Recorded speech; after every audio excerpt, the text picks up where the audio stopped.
Welcome back. ABN Andhra Jyothi కథనంపై AP CM Chandrababu స్పందించారు. మిర్చి రైతులకు ఫ్రీ మీల్స్ అందిస్తున్న వైనంపై రైతు కడుపు చల్లగా అంటూ ఏబిఎన్ ఆంధ్రజ్యోతి కథనాలు వచ్చాయి. దీనిపై స్పందించిన ముఖ్యమంత్రి గుంటూరు మార్కెట్ యార్డ్ అధికారులకు, నిర్వాహకులకు అభినందనలు తెలిపారు.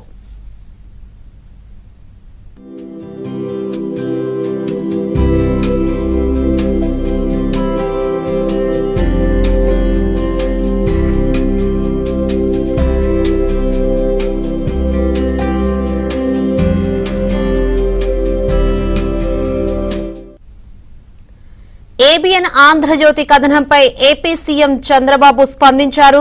మిర్చి రైతులకు ఫ్రీ మీల్స్ అందిస్తున్న వైనంపై రైతు కడుపు చల్లగా అంటూ ఏబిఎన్ ఆంధ్రజ్యోతి కథనాలు వచ్చాయి. దీనిపై స్పందించిన ముఖ్యమంత్రి గుంటూరు యార్డు అధికారులకు, నిర్వాహకులకు అభినందనలు తెలిపారు. మరిన్ని వివరాలు అందించేందుకు మా ఏపీ బ్యూరో చీఫ్ రామారావు సిద్ధంగా ఉన్నారు. రామారావు.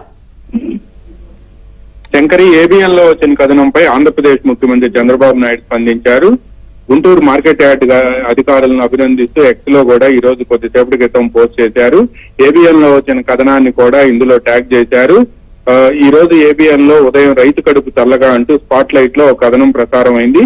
గుంటూరు మార్కెట్ యార్డ్ లో రైతులకి, అంటే మిర్చి నమ్ముకునేందుకు వచ్చిన రైతులకి ఉచితంగా భోజనం పెట్టడంతో పాటు ₹2 రైతులు విశ్రాంతి తీసుకునేందుకు సెంట్రల్ ఎయిర్ కండిషన్ హాల్లో సౌకర్యం కల్పించే అంశాన్ని కథనంగా ప్రసారం చేశారు.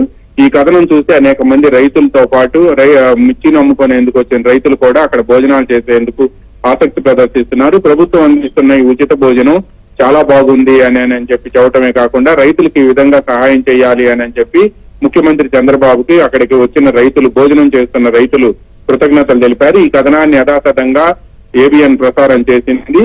ఈ కథనాన్ని చూసిన సీఎం తమ పంట నమ్ముకోవడానికి గుంటూరు మిర్చి యార్డుకు వచ్చిన రైతులకి ఉచితంగా అల్పాహారాన్ని, మధ్యాహ్న భోజనాన్ని అందిస్తున్న అధికారులకి అభినందనలు తెలియజేయటమే కాకుండా ₹2 నామమాత్రపు రుసుముతో వారికి సెంట్రలైజ్డ్ ఏసీ సదుపాయంతో విశ్రాంతి తీసుకునే అవకాశాలు కల్పించిన అధికారులను మనస్ఫూర్తిగా అభినందిస్తున్నానని కూడా ఎక్స్ లో పోస్ట్ చేశారు.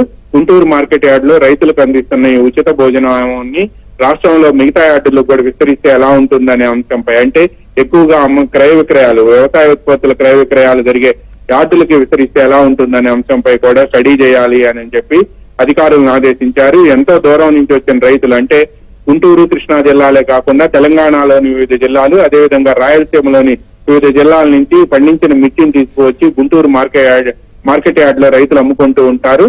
ఆ మార్కెట్ యార్డ్ పరిసరాల్లో ఎక్కడైనా సరోజైన భోజనం దొరకకపోవడంతో రాష్ట్ర ప్రభుత్వం, అంటే 2014 నుంచి 2019 వరకు అధికారంలో ఉన్న తెలుగుదేశం ప్రభుత్వమే మార్కెట్ యార్డుకు మిర్చి అమ్ముకునేందుకు వచ్చిన రైతులకు ఉచితంగా భోజనం ఇవ్వాలి అని నిర్ణయించింది. అప్పట్లో ఈ భోజనాన్ని అందించడం ప్రారంభించారు. మళ్ళీ తిరిగి కూటమి ప్రభుత్వం అధికారంలోకి వచ్చిన వెంటనే మళ్ళీ ఇప్పుడు సంక్రాంతి పండుగ పర్వదినం నుంచి కూడా రైతులకు ఉచితంగా భోజనం ఏర్పాటు చేస్తుండటంతో ఈ మిర్చి నమ్ముకునేందుకు వచ్చిన రైతులందరూ కూడా హర్షం వ్యక్తం చేస్తున్నారు. ఈ కథనాన్ని ఏబిఎన్ ఈ రోజు ఉదయం ప్రసారం చేసింది. ఈ కథనంపై కూడా ముఖ్యమంత్రి చంద్రబాబు ఏబిఎన్ లో ఈ కథనం ప్రసారం కావటం పరిశీలించి ఇదే విధంగా రైతులకు ఉచిత భోజనం మిగతా యార్డుల్లో పెట్టే విధంగా కూడా పరిశీలించాలి అని చెప్పి అధికారులను ఆదేశించడమే కాకుండా గుంటూరు మిర్చి యార్డ్ అధికారులను కూడా అభినందించారు. Shankari. Right, thank you Ramarao.